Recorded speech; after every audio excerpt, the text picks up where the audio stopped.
आखिरकार क्यों मायरा का इस्तेमाल मेहर इतनी डेस्परेटली कर रही है? क्यों वह मायरा के मन में अपने लिए प्यार जगा रही है और क्यों अभीरा और अरमान के लिए नफरत पैदा कर रही है, जबकि अभीरा को हटाकर वह सिर्फ अरमान को पाना चाहती है। एक तरफ अरमान पूरे दिन मायरा को ढूंढते ढूंढते परेशान रहते हैं, उसके बाद हीरा भी उसे ढूंढने आती है। दूसरी तरफ मायरा को सब कुछ सिखाकर उसका ब्रेन वॉश करके मेहर ने उसे अरमान से मिलने के लिए भेजा था। इसके बाद मायरा लौटकर दोबारा मेहर के पास आ जाती है। यह सब मेहर के प्लान का हिस्सा होता है। सुपरहिट सीरियल ये रिश्ता क्या कहलाता है और समय वाला एपिसोड काफ़ी इंटरेस्टिंग और धमाकेदार ट्विस्ट लेकर आया है। मेहर अब भी अरमान को करीब लाने के लिए एक बार फिर इस्तेमाल की जा रही है। वह सोच रही है कि उसने मायरा को अपने कंट्रोल में लेकर अरमान और अभीरा को अलग कर दिया है, लेकिन उसकी यह बड़ी गलत फहमी होने वाली है। जितना मेहर कोशिश कर रही है कि अरमान और अभीरा को एक दूसरे से दूर रखे, उतना ही वे दोनों एक दूसरे के करीब आते जा रहे हैं। अपनी बेटी से अलग होकर अरमान टूटने लगता है तो वहीं अभीरा उसे संभालने आती है। फिर ये दोनों मिलकर अपनी बेटी को ढूंढने जाते हैं, लेकिन जल्दी ही मेहर का सच भी सामने आएगा।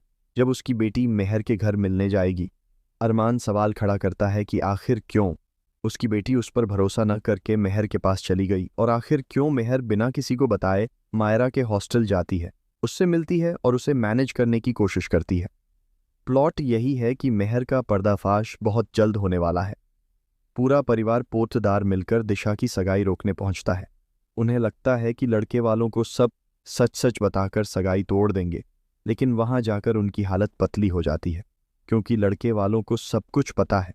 आर्यन के बारे में भी जानकारी है और कल ही सगाई टूट चुकी है। फिर भी वे लोग शादी करना चाहते हैं, क्योंकि उसकी सास को एक नौकरानी चाहिए और उसके पति को एक ऐसी कठपुतली चाहिए जो सिर्फ पैसे लेकर उसके घर आए, और उसका पिता सिर्फ बिजनेस लेना चाहता है। ये सभी लोग महाघटिया सोच रखते हैं। अरमान के परिवार ने यह सब बखूबी देख लिया।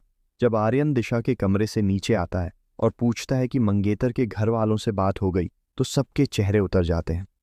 वे आर्यन को बताते हैं कि आखिर क्या हुआ। इसके बाद आर्यन का दिल टूटने वाला होता है। स्टेज पर जैसे ही लड़के वाले दहेज की डिमांड करते हैं, दिशा शादी करने से मना कर देती है।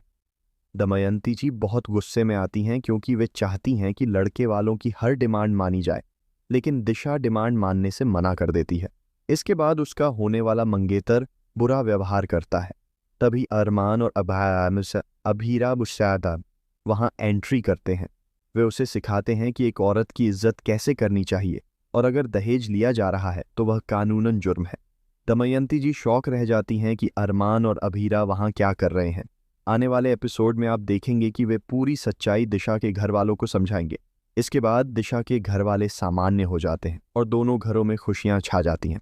दिशा और आर्यन की शादी तय हो जाती है। क्या आपको लगता है कि दमयंती जी दिशा की शादी के लिए कोई शर्त रखेंगी? क्या यह शर्त ये होगी कि अभीरा और अरमान फिर से एक हों, या क्या मायरा अभीरा को मिलकर अरमान से दूर रखे? कमेंट बॉक्स में बताएं, और ऐसे ही धमाकेदार ट्विस्ट देखने के लिए चैनल को सब्सक्राइब करें।